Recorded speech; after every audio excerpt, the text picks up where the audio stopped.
হেদায়েত পাবে। কোরআন বলে হেদায়েতের একমাত্র মালিক কে? আল্লাহ।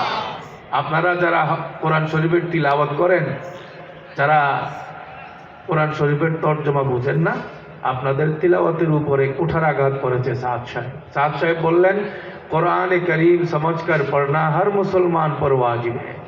অর্থ বুঝে কোরআন শরীফ পড়া প্রত্যেক মুসলমানের জন্য আবশ্যক।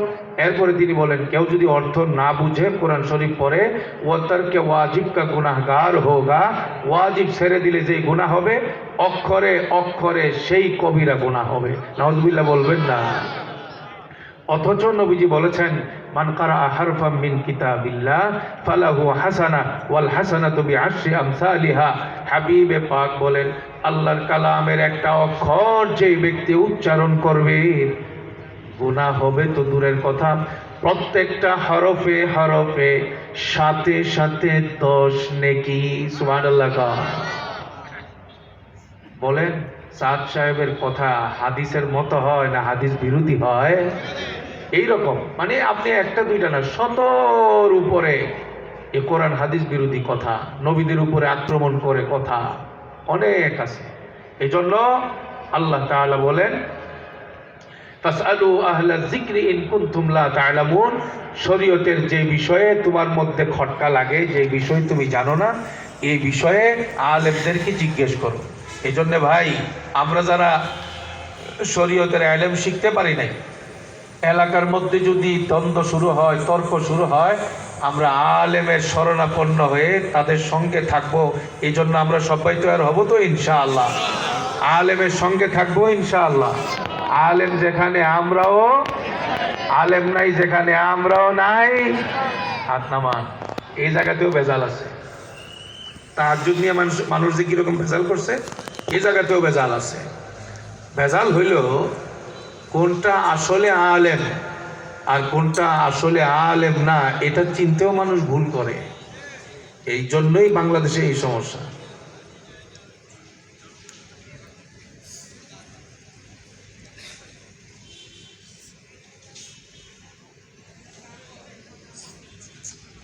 একজন লোক খুঁজতেছি, এই লোকটারে আমার পছন্দ হয়েছে। ওই যে, হ্যাঁ হ্যাঁ, ওই যে আপনার পিছনে যে, হ্যাঁ না না আপনার পিছনে, হ্যাঁ হ্যাঁ, এই উনি উনি উনি, হ্যাঁ। আচ্ছা আপনি আছেন? হ্যাঁ আসেন আসেন, আইন।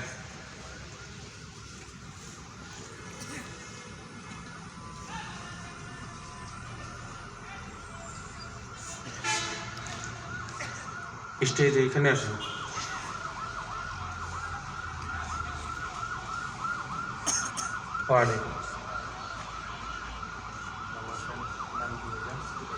আব্দুর রাজ্জাক ভাই। আল্লাহ আব্দুর রাজ্জাক ভাইকে কবুল করেন, জান্নাতের জন্য কবুল করেন। তার মনের সব নেক আশা আল্লাহ পুরা করে দেন। তার পরিবারে, তার খানদানে কোরআনের হাফেজ আলেম আল্লাহ তাআলা তৈরি করে দেন। এই যে আব্দুর রাজ্জাক ভাই, দাঁড়ান সোজা হয়ে। দেখতে দেখেন খুব ভালো করে, বড় কোনো আলেম দেখা যায় না পাবলিক? আপনার কি শরম পাইতেছেন নাকি? আলেম বোঝা যায়। ওনাকে যদি আমি আমার গায়ের জুব্বাটা খুইলা ওনারে পরাই, আলেমের একটা ভাব আসবে না? বুঝা শুনে কয়ে আসবে না? মাথার মধ্যে আমার টুপিটা যদি ওনারে দিই, ভাব কি কমবে না আরো বাড়বে? ওনার মাথায় যদি একটা পাগড়ি পরায় দিই, ছোট আলেম দেখা যাবে না বড় আলেম? কাবা শরীফের ইমামরা যে আবাটা পরে কাবা শরীফে, ওই আবাটা যদি এই জুব্বার উপর দিয়ে ঝুলাই দিই, বাংলাদেশের ছোট আলেম না সবচেয়ে বড় আলেম বোঝা যাবে। এরপরে ওনার এই ডান হাতে যদি একটা লাঠি, বাম হাতে আর একটা তসবি ধরায় দিই, ছোট আল্লাহর ওলি না বড় আল্লাহর ওলি বোঝা যাবে। এবার আপনি বুঝেন, মাথার মধ্যে পাগড়ি, টুপি, গায়ের মধ্যে একটা জুব্বা, সৌদি আরবের আবা কাবা, হাতে একটা লাঠি, আরেক হাতে তসবি পরায়া, আমি আর উনি দুইজন মিলা আপনার ওই সাইফুল ভাইয়ের মসজিদে গেলাম। ঘটনাক্রমে উনিও আমার চিনে না, ওনারেও চিনে না। উনিও গেছে ছুটিতে বাড়ি। আসরের নামাজের সময় হয়েছে, মুসল্লিরা ইমাম সাহেব খুঁজা পায় না। এই সময়টার মধ্যে দুইজনে গেলাম। আমি সাধারণ পাবলিকের মতো এই সাধারণ একটা পাঞ্জাবি পয়রা মাথার মধ্যে টুপি পয়রা গেছি, আর ওনারে জুব্বা টুব্বা পরাইয়া আর সৌদি আরবের ইমাম সাহেবের পোশাক পরাইয়া পাগড়ি পরাইয়া নিয়ে গেলাম। বলেন তো এই আসরের সময় ইমাম সাহেব সাইফুল ভাই যে গেল, ইমামতি কি আমার কপালে না আব্দুর রাজ্জাক ভাইয়ের কপালে? বুঝাছি না কন? আমার কপালে না আব্দুর রাজ্জাক ভাইয়ের কপালে? আব্দুর রাজ্জাক ভাইয়ের কপালে যে ইমামতিটা গেল, এটা কি এলেমে না লেবাসে? এই লেবাসে আব্দুর রাজ্জাক ভাই যে আলেম হইল, এই লেবাসে মৌলবী সাহেব দিয়ে কি ইমামতি চলবো? ফতোয়া ফারায়েজ চলবো? কোনটা হক কোনটা বাতিল জিজ্ঞেস করলে উনি বলতে পারবে? কোনটা হারাম কোনটা হালাল এটা উনি বলতে পারবে? ইমামতি চলবো আব্দুর রাজ্জাক ভাই?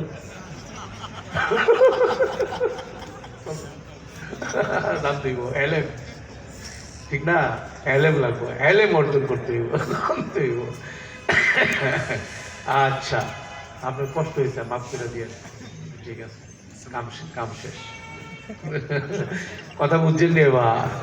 তাইলে এই যে আমি ওনারে লেবাসে মৌলবী সব বানাইলাম, এইরকম লেবাসে মৌলবী বাংলাদেশে শত শত হাজার হাজার লাখ লাখ আছে না নাই? ডাক্তার মৌলবী সাহেব, ইঞ্জিনিয়ার মৌলবী সাহেব, পাগড়িও বড়, জুব্বাও বড়, লাঠিও আছে, তসবিও আছে, চিল্লা একটা না 10টা চিল্লাও দিছে, দেখতে আলেমের মতো দেখা যায়, এটা অনেক ভালো। এই রকম দেখতে মৌলানা সাহেব, এইরকম লেবাসে মৌলবী বাংলাদেশে আছে না নাই? শরীয়তের এলেম যাদের মধ্যে নাই, আলেম হিসাবে যাকে আলেম বলা হবে না, শুধু লেবাসে মৌলবী, ওনার দ্বারা যদি ধর্মীয় বিষয়ে সিদ্ধান্ত দিতে চায় এলাকার মানুষ, মসজিদের মানুষ, রাষ্ট্রের মানুষ, সেখানেই হবে দ্বন্দ্ব। বিগত 15-16 বছর গত সরকারের দায়িত্বশীলদেরকে কত বুঝাইলাম যে বাংলাদেশের হাটাজারির থেকে ধরে নিয়ে হাজার হাজার মাদ্রাসার লক্ষ লক্ষ আলেম এক, যে সাত সাপ বাতেল, সাতপন্থীরা বাতেল। কিন্তু আমাদের এই কথা বললে তারা বলে হ্যাঁ হ্যাঁ বাংলাদেশের সব আলেম একসাথে আমরা জানি। অপরদিকে আবার বলে তাদের সাথেও তো আলেম আছে, তাদের সাথে যে লেবাসে মৌলবী সাহেব আছে। আচ্ছা বলেন তো, ওনারে যে লেবাসে মাওলানা সাহেব বানাইলাম, ওনারে লেবাস দিয়া মৌলবী বানাইতে কি 2 বছর লাগবে না 1/2 ঘন্টায় সম্ভব? ভালো করে চেষ্টা করলে 10 মিনিটে ওনারে লেবাসে মৌলবী বানানো যাবে কি যাবে না? এই 10 মিনিটের লেবাসে মৌলবী, এটাকেই বাংলাদেশের জনগণ অনেকেই মনে করে যে এই দেশের অন্য সব বড় বড় আলেমের মতো তারাও মনে হয় আলেম। আপনাদের তো কষ্ট না হইলে ছোট্ট একটা ঘটনা শোনাই আপনাদের। বলবো ঘটনাটা? 2006 সাল মিশর থেকে আসার পরে এই ঘটনাটা ঘটছিল, আজ থেকে প্রায় 19 বছর আগে। 2006 সালে কিশোরগঞ্জের বাজিতপুরের হালিমপুর বাজারের সাথে বুথালিয়া এলাকায়, পুরা এলাকায় হইল ইয়া নবী সালাম আলাইকার খারা পার্টি। এটা খারা পার্টি আছে না, ইয়া নবী সালাম আলাইকা, খারা গ্রুপ, এই খারা গ্রুপ পুরা এলাকা। আর ওই এলাকার একজন পিসাবা ছিল কাদেরি, উনি গরম ফতোয়া দিয়া রাখছে পুরা এলাকায়, যেই সকল মাওলানারা দাঁড়ায় কিয়াম করবে না, ইয়া নবী সালাম আলাইকা খারা পড়বে না, ওই মাওলানারা কাফের, তাদের পিছনে নামাজ পড়লে নামাজ হবে না। এলাকার সবাই মনে করতো উনি সবচেয়ে বড় আলেম। আসলে এলেমে আলেমকে আর লেবাসেকে মৌলবীরা বুঝতো না। শেষ পর্যন্ত 2006 সালে আমাকে ওই এলাকার 3 জন মানুষ, মোস্তফা, কাজল, আরিফ, এই 3 জন মিলে আমাকে দাওয়াত দিল। তারা বহুদিন আগের থেকে আমার সঙ্গে যাতায়াত ছিল, আমার হাতে বাইয়াত ছিল। ব্রাহ্মণবাড়িয়াতে তখন আমি পড়াতাম। সপ্তাহে 1 দিন বা 2 সপ্তাহে 1 দিন 1 রাত উনি থাকতেন আমার এখানে।